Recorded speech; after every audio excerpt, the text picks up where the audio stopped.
You ready?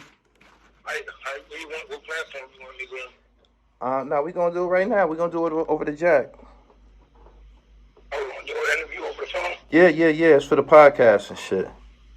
Oh, all right, say less. All right. All audio. Let me ask you something before we get started.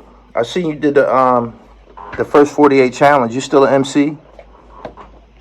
Yeah, I'm still an MC, but for real, I see you got the Pillmatic thing going on.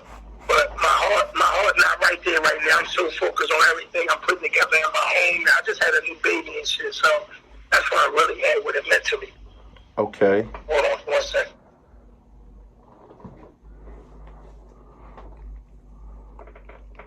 You tuned into the Dribble podcast by Gully TV. We on the line with Trendsetter Shady out of Philadelphia. We're going to catch up on a few things, past and present, as well as this recent documentary chronicling his life. FaceTime audio. My bad, Gully. Yeah, my bad, bro. All right, we good. Yeah, look at this. I'm out here chilling, man. I see you. Huh. Yep. I see you. Big chilling. Yeah. That's what it's about. Chilling, man. Hey, man. I'm listening. Yeah, I wanted to. I reached out to you about this recent short story documentary that I seen on YouTube. I'm sure you're familiar with the piece that I'm referring to. Tell me how you feel about it. About the Philly Reddit piece, right? Yeah. I like his work, by the way. I don't know who that is, but I enjoyed it. I won't lie. You saying he? I think it's a female. Or I don't know, man. I never know. I could never tell who it is behind that page for real, man. Just when I think it's a female, then sometimes it strikes me as a young guy. But then the information they be having be, you know what I mean? They be so roundabout, having an understanding of what's going on. I be like, damn, who is this person? You know, who's capable of getting this much information about things, even if it's not true or not 100% accurate or whatever. You know what I mean? As far as accurate, as far as being accurate on a scale of 1 to 10, what you rate it? No, but look, as far as how I feel about it, I'm gonna tell you. I feel like, for me sitting back watching it, I really feel like it was a great, what they call it, dramatization. Yeah. How you pronounce that? Reenactment, dramatization, yeah. A dramatization. I felt as though it was a real dramatization of what could be, perceived as how I live my life and whatnot. I didn't feel no type of way towards it. No, I was laughing. It was funny as shit at certain points, but I didn't feel any type of way to it. Some inaccuracies that's I just didn't exist, and then it was just things that I just didn't know what was going on. But at the same time, though, I understood it, and just like I sit back and watch the History Channel, watch people walk away with $30 million from perfect heist and all that type of stuff, it was just crazy to see something like that about me. I was like, wow, that's crazy. But I'm saying you an entertainer, and you whether you active or not, and you were a major component in the OBH brand during that period of time. So you shouldn't have been during the period of time that they chronicled during that documentary that we watched. What was it, like a 3-year period? Yeah, they went like 4 years. They went back though, bro. They went all the way back. Actually, what you mean? Was I major? So what's the question?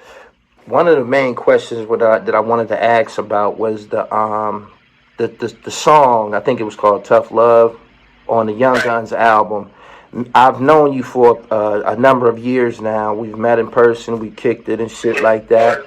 And I don't know whether I'm pretty sure it's something that you don't choose to discuss all like that. But you never told me on some hip hop shit that he was addressing you. That Chris addressed you in a song. Chris from the Young Guns addressed you in a song. I never knew that. And that was long before you became a rapper, right?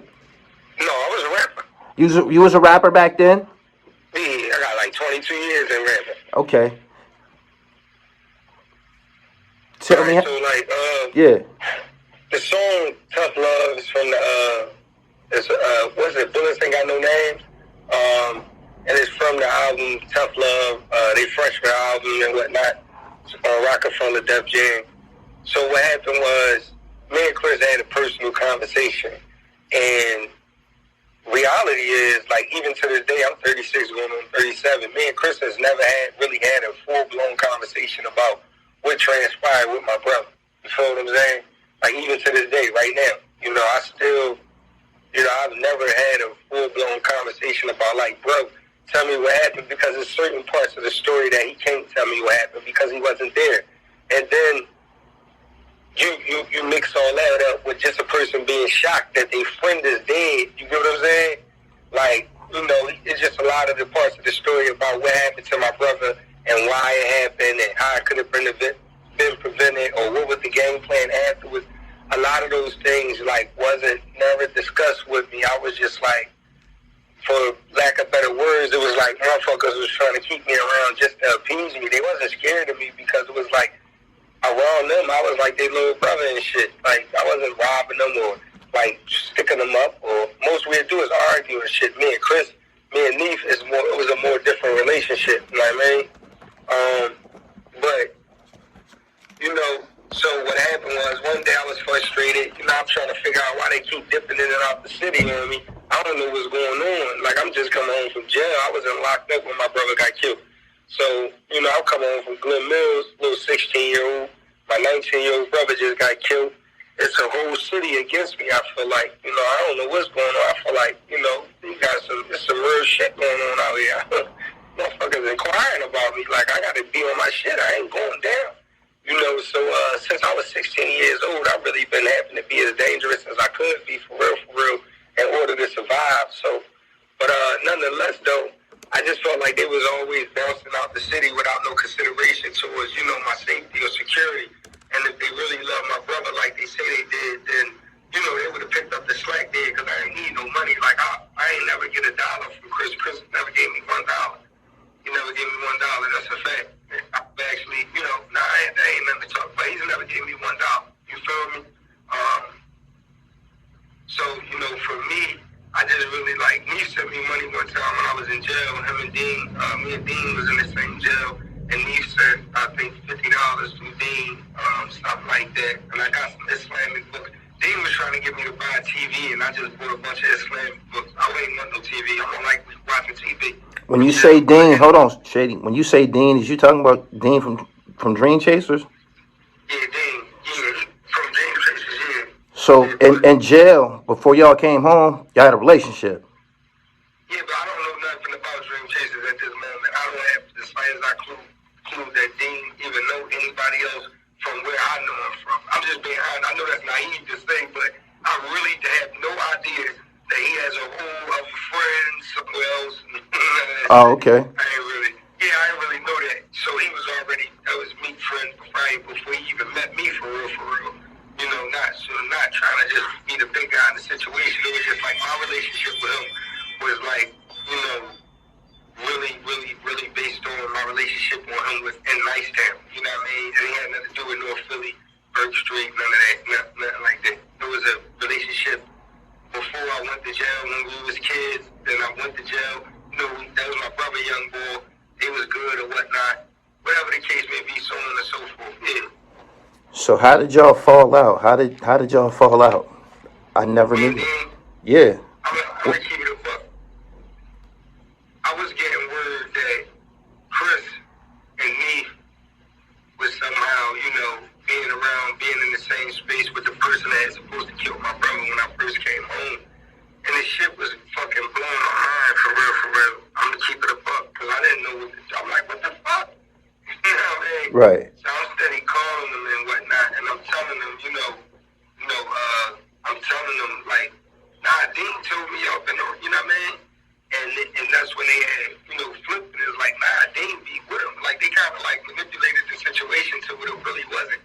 Like, it was a situation where Dean was around Duke because of proximity, to Duke's situation to Dean's cousin. And it's like, on that level right there, you can't just be tipping out. It's a chess game, I guess. You feel me? Right. I'm just coming home from jail. I'm calling Dean based on our, relationship that I know me and him got. I ain't never had politics in a relationship with him. It was always like a raw relationship. You feel what I'm saying? Whenever we encountered each other, it was never like no politics. Like I had to hold up for somebody or he had to hold up for somebody. He always got priority when he came to me. If he ever had to come to me, you feel me? Right. So, right before, I'm skipping the part. Right before I came home, I went down to Fort, beat my case. But when I was down there, somebody dropped the bug in my head. That dude was up there. Dean was up there. So he was up there and he was dealing with Meek and Meek was dealing with the guy. So it was just like more so like, man, I don't know what the fuck is going on. Dean ain't never tell me nothing like that. We walk the track every day. He never ran nothing like that by me. I be telling him shit. You feel what I'm saying? Right. Like the fuck, like he ain't never run that by me. He never think to drop that on me. Like, yo, bro, I'm in this situation right here. Like, let me know. Give me a heads up. You feel me? You my man. You entrusted with certain shit. So once he did that, and I just had to look at him crazy. So when I came home, I ain't really reach out to him and nothing like that. I think he got in contact with me. We chopped it for a second. We was off, he like, why you didn't tell me you came home, nigga? And then I was like, telling him like, no, nigga, because this what happened while we was in jail. You ain't telling me this right here. So when I came back before, I'm not telling you when I'm coming home because you're not letting nobody get me killed. I ain't understand why you didn't tell me. So that's why you got to understand why I ain't telling you when I'm coming home. You feel what I'm saying? Okay. Like, nigga, I don't understand what's going on, nigga. What you talking about? Why I ain't tell you this? Like, nigga, you acting crazy. But anyway, so, we was off that, something came up with Chris and them came across my radar. Like, they basically backdoor behind closed doors. They squashed everything. What's between them and dude ain't there no more. There ain't no beef between them for real. They just, they just not going to probably publicly get together unless there's a versus or something like that to get a big check. Then y'all going to really see the other side of this shit. Niggas ain't got no morals and principles. You going to really see. Right. But anyway, yeah, if they do a young guy, they do a state property versus major figures versus in Philly, that y'all, them dudes going to buckle down. They gonna cut the check. I mean, them dudes going to be a part of that shit. Right. And I'm already prepared for that. I've been prepared for that for years. You know what I mean? Psychologically, because I got to psychologically always prepare myself for embracing my brother's betrayal. You feel what I'm saying? Right. You know what I mean? But nonetheless, moving a little forward, the shit with Dean transpired because I confronted Chris and them about what I heard, and then they deflected and put everything on Dean. And I called Dean, and Dean said, nah, everything I asked him about, he denied. I called them back and really cursed them out, like, y'all niggas hating on him because he around me, this, that, and the third. I'm really going off on these niggas on the phone. And, them niggas sent me all the pictures with Dean. So that, like, fucking spun my head. I'm getting ping-pong between these niggas for real.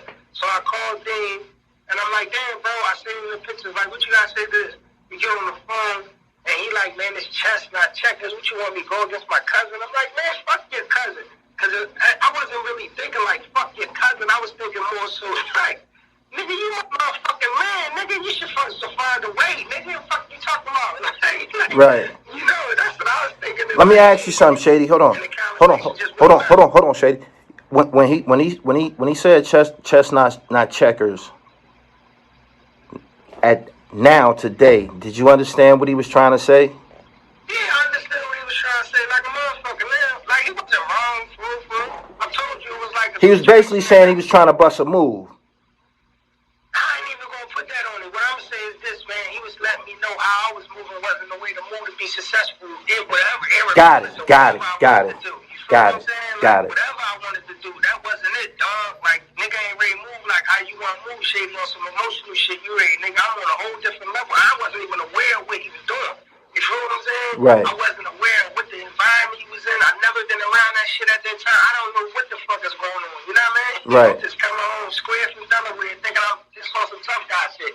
Around a bunch of niggas that know, but won't tell me for real. You know what I mean? Right. Okay. Hey, Shady, when did you interpret the lines on the third verse of the album from the Young Guns? When did you interpret and understand that line was those lines was about you, according to the documentary? Because before today, I didn't know nothing about it, and I believe a lot of people didn't know nothing about it. Alright, so about that verse, I mean, I recognize that verse was about me. I mean, people let me know in the streets when they heard the album. You know, back then you had to really actually hear the album and whatnot. You had to go get it. So people actually heard the album and brought it to me and whatnot and let me hear it. You know, and because Neef said on that same, you know, he speaks my real name. He said, Lil Drake can't understand till one of them niggas vanish. You know what I mean? Because Neef said what he said on there, he kind of like softened the blow to what Chris came back and said, and I really never really listened to Chris verse. I never really listened to Chris verse all the way to the end damn near my whole life, because it was just like, nigga, you talking about me. So I never really want to hear this shit. And then for all them years, I never knew on the end he was talking about having a gun around and just like basically in case if I snap out, I get left around just like any other nigga. Like, you feel what I'm saying? So like, it came years, like probably like 4 years ago, I really understood the gravity of them words. I'm like, damn, that was his mindset back then. I was only 16. I was lost. Like, I didn't understand what was going on. I was like ultra aggressive because I was put into a volatile situation. Like, shit was like, nigga, you come home, your superhero gone. Like, everybody else just looking at you like you could be next. No, I won't be next. This is gonna be whatever.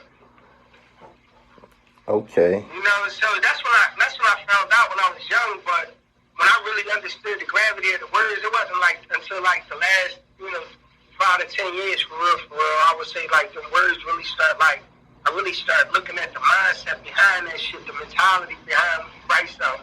You know, the better I get with my profession and my craft, I look at it like, damn, like that's how you process your thoughts. You couldn't process your thoughts to say, little bro, I know you going through it. I'm gonna be patient, we're gonna reach you, we're gonna surround you, we're gonna drop everything. We're going to squad up. We got you. Don't worry about nothing. You stressing not over nothing. We understand. You know what I mean? You couldn't surround me with love.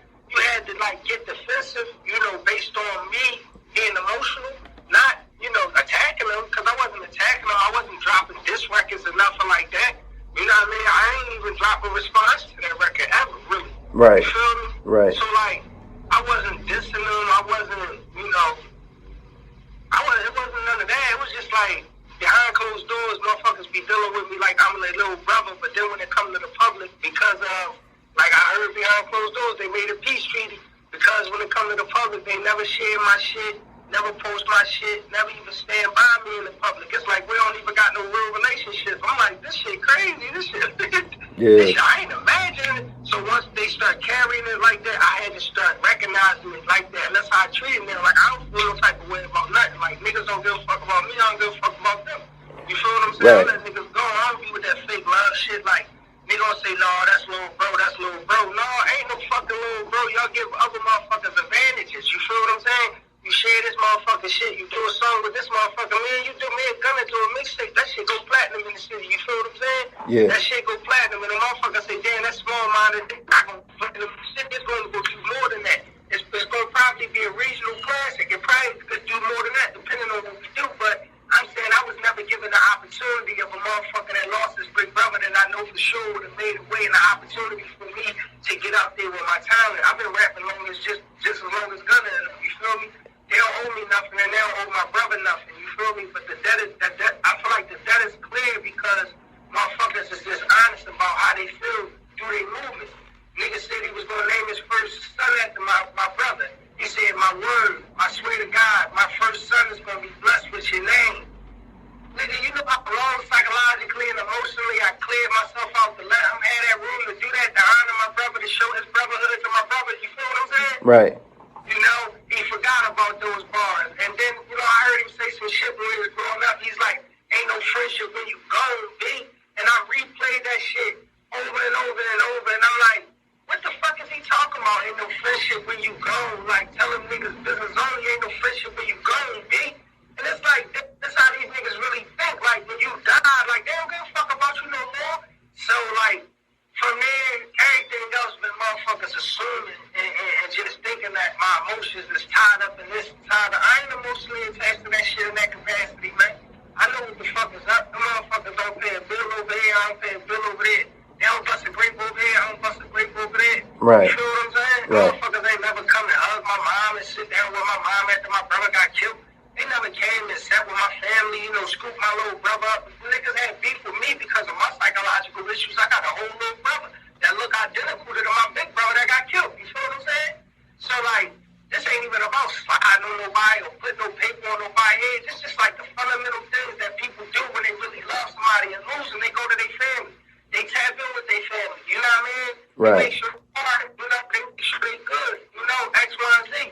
You know, not for nothing, I've always been intelligent. I've always been an entrepreneur. I've always taken risks. I had to pay Chris to cover my motherfucking grand opener for my clothing store. Them niggas claimed late. I still gave him free clothes and all that shit. Real right. Okay. So, overall, did you see any inaccuracy in that documentary on YouTube? Let's talk about the inaccuracies. What wasn't correct? Okay, before we talk about inaccuracies or accuracy, let's talk about the fact that it was all put together based on what a person heard or bits and pieces of things that a person put together from wherever they got it from, all right? Right. All hearsay. All right. Okay. Okay.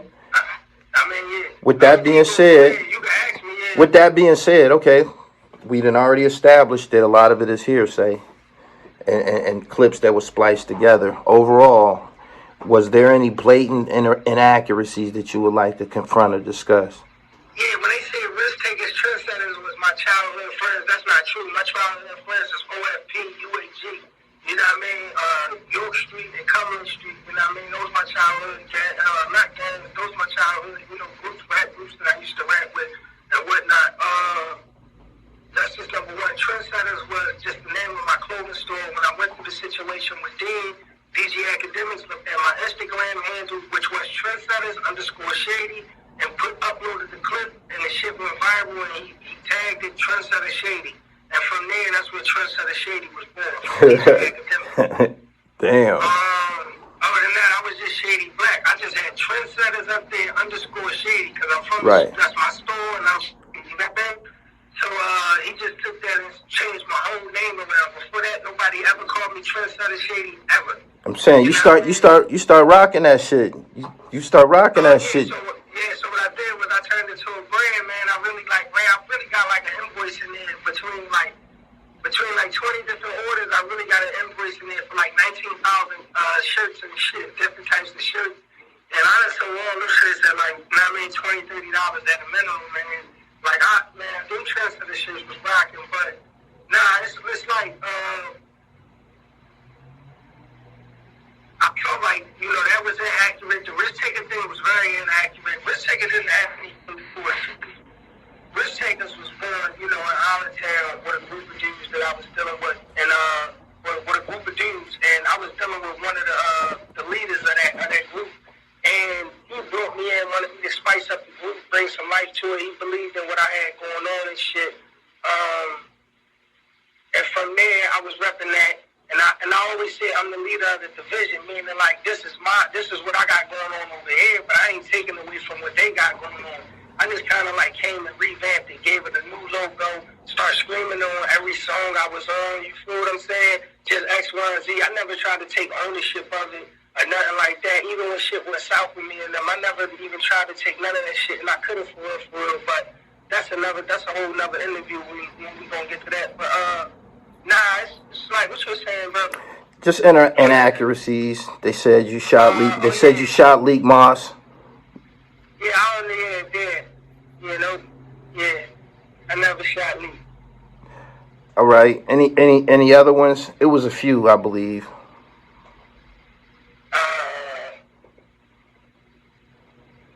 Robbie Johnson. Oh yeah, the thing with Robbie is everybody think I brought Robbie to OBH. Look, I'm not speaking down on Robbie, me and Robbie's relationship. I'm not gonna glamorize it and pipe it up and make it something that it wasn't. What I do know is this: Lik introduced me to Robbie, the grand opening of my clothing store. Lik brought Robbie out of town. He introduced Robbie to me. Robbie was already OBH before I had an understanding of what OBH was. I just, you know, Lik brought him. That was just my friend. You know, they ain't bringing his friend. And he introduced me then. So then when I became part of OBH later, that's when me and Robbie got cool. Me and Robbie actually got cool on a different level. It wasn't even on no street shit. Like, I'm gonna keep it a buck with you. It was like on some growth shit. Like Robbie talked to me about health and, you know, things like that. That's how I became a vegan for the time that I was a vegan, eating how I was eating and living how I was living. it was just a different energy for real, for real. We ain't never really had no, I'm not a partier. I'm not going to be out and about. That's not really my thing. You see how I move in real life. I pop up and then I just disappear. You know what I mean? I'm right. there and then I'm just not there no more. Like, that's just it, you know? But, like, Robbie, like, you know, I'm older than him, so when he would come out of town, like, you know, I got my spot out on the West Coast, you know, this young guy, he come in, you know, got his little girls, he might, man, link up with, might have a pad, you know, he wants, you know, go ahead, man, you got the crib, you know what I mean, got this one right here, so I'm going to go to my other crib over in the valley, you feel what I'm saying? I got a couple cribs, so he over here, he might got this one, so he don't got to stay in the hotel, and then I just recognize him as a young dude living his life like a little player, not a player in the sense of being, you know, promiscuous, but a player in the sense of just living, just being free, playing the game, you know what I mean? Right. So, you know, he's getting fly, he's a vegan, you know, he was fly shit, gummy. I didn't even know all that shit they was wearing. I'm like, I'm not paying that $500. What the fuck is an off-white? I don't want that, bro. I didn't know what was going on. I really didn't understand the big Balenciagas and none of that shit. I'm like, nah, I'm gonna stick to my Jordan 1s and my felines, real shit. But I didn't know what was going on for real, you know. But Robbie showed me a lot for real, because he broke it down to me. He was able to convey shit to me in a way I understood it. So when he would come out to the West Coast, the extent of me and Robbie relationship would be linking up, maybe getting something to eat. And then, you know, he'd be like, hey, bro, let me get the keys. You know what I mean? Right. When I give him the keys, nigga ain't even need a car. Like, a girl will come get him, you know what I mean? He'd be good. Right. One of the final things I want to ask you about is the song Mud Brothers. I didn't know about that. You dropped that right in the middle of that situation. Yeah, Mud Brothers is a response to Blood Brothers. Let's explain something to you. When people say that Mud Brothers was a diss record, I like really kind of shut down on them because I didn't diss them in the record. I said, y'all was my niggas for life. Y'all put a hit on my life. Y'all confusing the fans. They think I came here to fight. They don't know I broke up with the fan before that big night. They don't know for months you on the gram taking your shots. And I never said nothing. I just ate it and watched.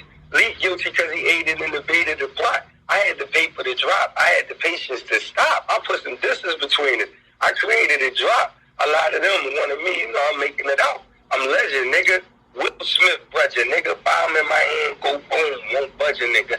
Right now I'm feeling like I can't trust a nigga. Every other moment gotta question niggas. If you make me doubt him, I'ma cut the nigga. Come across the lines, I'ma wet the nigga. Clean, cut, and dry, I'ma stretch a nigga. Fuck them Blood Brothers, I'm a ghetto nigga. Straight from the hood and the kennel nigga. My puppies need the food, the kitties need the litter. My best friend Benji, I don't need you niggas. They criticize my move because I'm leaving niggas. I can't kill you with these hands, I used to feed you with them. I can't kill you in my music, I'ma teach you with it. Just listen to me, dog, I don't believe you niggas. I only came to warn you all from evil niggas. I never switched my tone, you got conceited with me. You know I ain't just type that's gonna concede the niggas. I ain't looking for a problem, I'ma see you, nigga. You talking about my mom, you was tweaking, nigga. Leaving off the net, but you tweaking niggas. Hypocritical, you need your people different. This shit get critical, I would get to leaving niggas, and then I got off them. I start talking to General Reezy because he was in the middle of it. I said, hey, General Reezy, don't let the people split us, dog. Like, I'm one of them people that carry DZ, nigga. I see you right now, and it's like I'm seeking Jigger. I reach you right now, it's like the greeting's different. It's like you don't want me to flex on compete with niggas. It's like your views changed on me. You agree with niggas. And then we talk like, geez, I made agreements with you. I took the opportunity just to lead this shit. But you don't see they keep posting and deleting shit. Temperamental, I responded on some eager shit. You call and say I disrespect your leadership. Like you disrespecting me and shit. But I got pressure. I don't need this shit, bro. Like, you see me out here repping, it's just me and shit. Don't fall in love with this real guy leadership. Like, I was telling him what was going on. Like, bro, don't get caught up in, like, like, I know you, bro. We cool. Like, we folks. Like, I'm seeing you. I got Jigga tattoo right on my arm. You know you my man. Like, your sister, but my man, girl. Reezy with the kid, you feel what I'm saying? So like, when I first met Reezy, even though I'm only a couple years older than him, you understand, I was already so much in the street. Like, when I met him, no matter what the age gap was, I looked at him as a kid. So when I ran back into him and he was General Reezy, it's like, I respected him as a man because I had to, because he made the world respect him as a man. But we also got to understand in doing that. Like, bro, I got my own thing going on. You don't have no sovereignty over me in that sense. Like, damn, dog, I'm one of the niggas that kept easy. That's the nigga from his block that got killed. Like my little brother. Right. Georgia had introduced him to me. That's like my little bro. But yeah, I'm like, you know, like nigga, I carried easy. Like, don't do that, dog. Like, come on, bro. We got too much time and history, and like, come on, man. Your sister like my sister. Like, I never disrespect her. Like, Sean was like on some shit like that.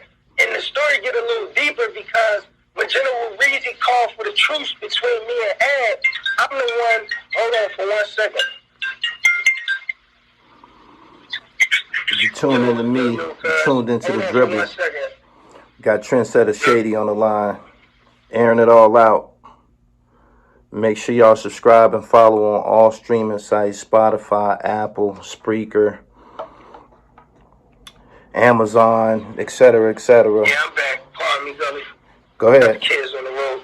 But where I was at, bro? General Reezy trying to piece the situation between you and Ad. All right, so the thing is with General Reezy, and this is Malay, right? So I'm the one who me and Reezy was talking. We were just, you know, it's my man. This ain't got nothing to do with them for real. We just talking, even though the conversation is about the shit, right? And I'm telling Reezy, like, bro, burn the fuck out, bro. I'm burnt the fuck out, but it's just me. And I'm like, bro, every time I dress, it's like 100 fucking minions got something to say, bro. I don't feel like that. I'm burnt out. So, you know, Reezy was like, shit, man, I said, bro, this is what we could do.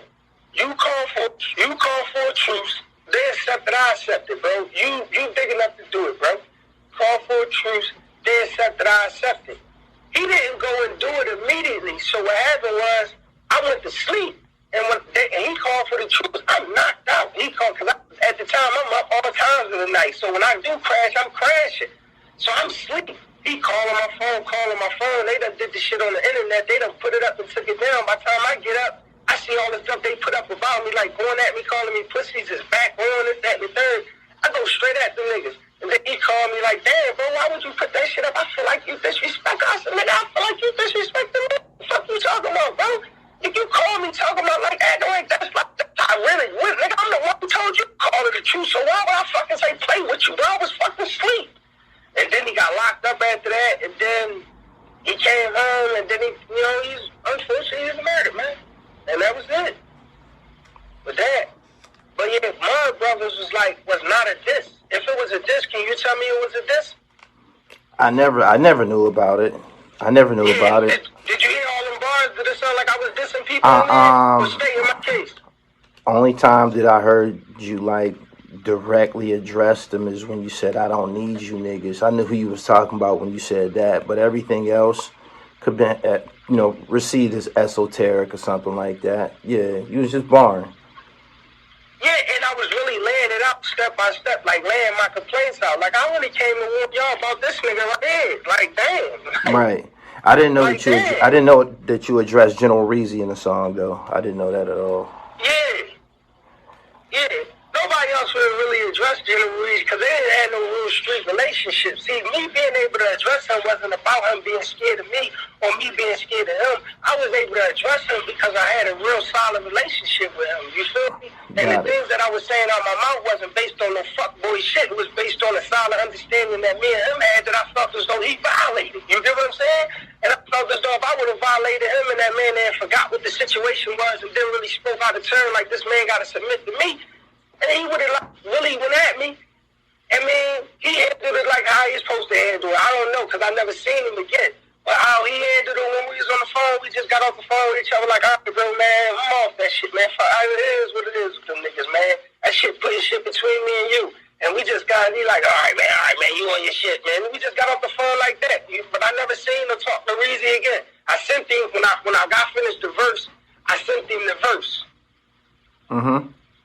I sent him the verse when I got finished the Mud Brothers verse. I sent it to him. What did he say? And I sent it to Lik too, huh? What did they say? Hold on for it.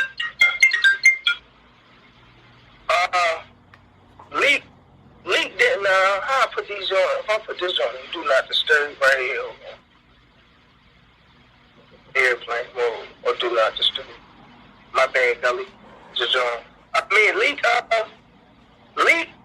at the time, like I don't know, like it wasn't more so Lik that was it wasn't more so Lik that was responding. Lik was like, all right, bro, you know, it was just keep it on wax. It was King Erna in between that. King Erna was more so like, Lik gonna drop this one, I'm gonna drop that one. And what happened is I had dropped a song about some other dudes I was dealing with, and it was a clear-cut situation. Ain't had nothing to do with Lik and them. It wasn't even no ambiguous talking there. You feel what I'm saying? Right. It was like clear-cut shit that was between me and them dudes, and these things was known to Lik for real. You know, it was a song called Tough Love. You know what I mean? I'm speaking about the risk takers. I said it on there. My job is to keep the risk takers together. This the risk takers. You feel? And I was talking about we fight, we make up sometimes, but my job is to keep the risk takers together. And everything I said in there was about a specific situation I was going through with my risk takers group, right? And King Ernest, I think, swing at the Lik like I just dissed Lik, and then Lik dropped the diss on me, then which made me come back with fucking, I think like No for Death. You know what I mean? I did the verse on North for damn Lik, who you got me confused with. All these years in, niggas got you on new shit. You know what I mean? That joint, I dropped that joint, came back, and then they came back with Blood Brothers, and then I came back with Mud Brothers and shit. And then from there, it just was like, I don't understand how shit spun out. Like, I never, I don't understand how motherfuckers hated me to the point where as though they want to shed my blood. You feel what I'm saying? I don't understand how I got to that point. Can he go? That's what it is. Can Lik go? Can he go? When you was, I said, Lik, can he go? You said y'all want to. Yeah, you said y'all want a few rounds. Was he throwing that shit back? Oh, I mean, you got. He always had his brother help and shit. He wasn't really like carrying it himself. Like he never really like did nothing to shut me down. He ain't got enough growl in his voice to shut me down. No matter how sturdy the bars is, and his bars be sturdy. But no matter how sturdy the bars is, they stiff, they one-dimensional. I can do anything to get at me. And they come straight at you. It's like there's really not no reach around, smack you in the back of your head type of raps. You feel what I'm saying? It's like, not like that. It's like, it's right there on the surface. And it's forgettable. You feel what I'm saying? Like, my shit be classics. My shit be, my raps raise people and shit. I got it a draw. That's cool. I got it a draw. Man, you gotta understand. I got it a draw. I mean, he got his brother, him and his brother on Blood Brothers. Oh yeah. It was just you by yourself. You gotta get Blood Brothers. Him and his brother on everything they tag teaming me on. They on everything together. It's just me. But I was cool with it because at the end of the day, I said in one of my raps, it's just me against 100 niggas. I ain't gonna take one loss, and I really don't think. Anytime when the records was dropping back to back, just on some historical shit, right? Just let the record show I wasn't losing, but I was tearing them niggas a new asshole, and that's what was irritating people so much. You know what I mean? You gotta realize, bro, when people fall out with each other, bro. Like if I fall out with my bros and shit to some point where though we beefing that shit, arguing, like I ain't fucking with that nigga no more. Like I ain't rocking with him no more. Like if it's like that, I'm never thinking like, I'm gonna keep antagonizing or agitating the situation and keep letting people go at them or keep going at them with people, agitating the situation all the way to the point where as though it escalates to the point where as though, it's a physical thing now. Now when I see you, it's this, it's that. Right. I had money in that time. Like in that time, like it'll be nothing. It would be nothing to say, like take this, go do this. But like my mind wasn't there to do no shit, and it's still not. But my mind wasn't there to do no shit like that because at the end of the day, what type of person would I be? They talk about how much of a fucked up person I am. I'm the same person that was in their dad's grave, when it's time to bury their dad. I used to sell socks for Lik dad. No lie, 5 days ago, I just was in Philly, and Lik brother was walking down the street, the one that I know Lik through. His brother was walking down the street. This the one that, taught us all how to rap and shit. Not Lik, but, people from down my rap group. This was my first rap group. So Lik brother was walking down the street, right out the car, because he lived in the same block as my mom and shit. So I hop right out the car. Yo, bro. He looked up, seen it was me. He had that big ass smile, man. I hauled ass over there to him, bro. He could have did anything. He could have shot me. He could have fucking tried to swing at me. Right. But at the end of the day, motherfuckers who really know me, they know what I'm into and what I'm not into. You know what I mean? So it's like it's a certain narrative that's being pushed by the popular people. that narrative is that Shady don't nobody fuck with Shady or Shady can't come back. Look, if you really know Shady, everybody telling Shady don't come back. Fuck is you talking about? It ain't that Shady can't come back. What's gonna stop me? Like, what y'all got? Fucking, what y'all like the mob? Y'all got people at the tolls and shit. You going like they did? Like, wow, dude, man. like, the fuck is you talking about? Hey, check this out. Yeah, Throughout everything that happened, we all made it through. Everybody was at it. It was a civil war on the internet for about 2 years. Everybody was at each other. 1 week a nigga be at this nigga, another nigga be at this. It just went on and on and on, and we all made it through. So yeah, I think my biggest regret on all this shit, if I do have a regret, my regret is just like, it's really like this, just like getting so emotionally, attached to this shit that, I was like at wit's end with people just dismissing my, violent, assessment of everything that was going on based on who was. It's like they don't want to recognize what's going on. Like, Gully, I can never have a conversation with you about a real conversation with you about podcasting, even if I was on YouTube doing this shit like this before you, right? I can never really have a real podcast because look what you did without me. That shit ain't got nothing to do with me. Like, right. Look what you really did. Like, right. Man, so I can't play like that. Like, come on, man, you can't like really play like that. Like, you know what the fuck is up. So like I know what I really did out there. When it comes to being an entrepreneur, when it comes to being a friend, the time that I did, when it comes to being a son, a father, all types of shit. I know my legend is wrapped up in so many different things. It ain't really like. It can't be really quantified by one aspect of my life for real. It's just some different shit out here I got going on, man. Like, I'm just on some different shit. My biggest regret is like fooling out and getting emotionally connected to that shit. And I can't even watch them videos.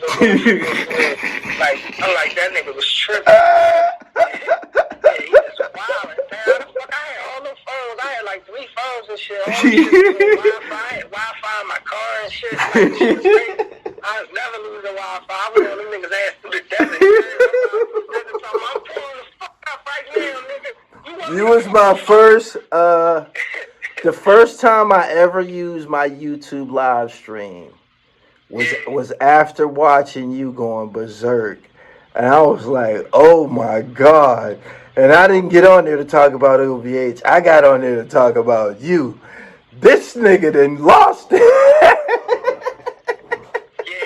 When I first looked up, I mean that irked everybody. Everybody didn't understand. They were like, man, this nigga Telly TV keep fucking with, going at you and shit. That's dark little going at you. They don't understand how you be going at them. They forget when they was going at you heavy. Yeah. But they forget that part. It's all love though, bro. Yeah, it's all love. We all made it through. Yeah, bro. Word. So like, man, I remember them first YouTube days for me and shit. I got a lot of encouragement from the YouTube community. You, Hip Hop Uncensored, Hip Hop Daily, like a lot of people that's like big names on Clubhouse. I be laughing now because they was my moderators back in on YouTube and shit. I was giving out wrenches and shit. I'm the first nigga that had people going crazy for a wrench. Right. Who need the wrench? Who need the wrench? I had a call sign and everything. That shit was popular. Music. That shit was crazy, man. But more so, it was like a true reflection of people wanting to see how this shit. I don't know if people know that you started that shit. Before you, I think Doggy Diamonds and Star, Troy Terrain was the only people that was going live. Now everybody goes live on YouTube. And before I'm gonna keep it a buck with you. Before me, it was just white content creators that was going live on YouTube. Doggy Diamonds and Star ain't started going live until afterwards. They was doing uploads. The only reason I went live is because I kept having the top live on Instagram, and they kept shutting my Instagram down. I kept going to top live in the country for like 4 days straight. That joint would go, it'd be 500, it'd be 1,500, it'd be 15, I look up, it'd be 2,500, there'd be 10,000 people in it, and that shit would say top live and shit. That shit was lit, man. That shit would come up there. I had that shit like that for 4 days. Then they took my Instagram. And then people like, go live. So I'm like, damn, what else can I go live on? And I went and looked at my YouTube, and I seen it said live right there. I seen that shit said live, so like,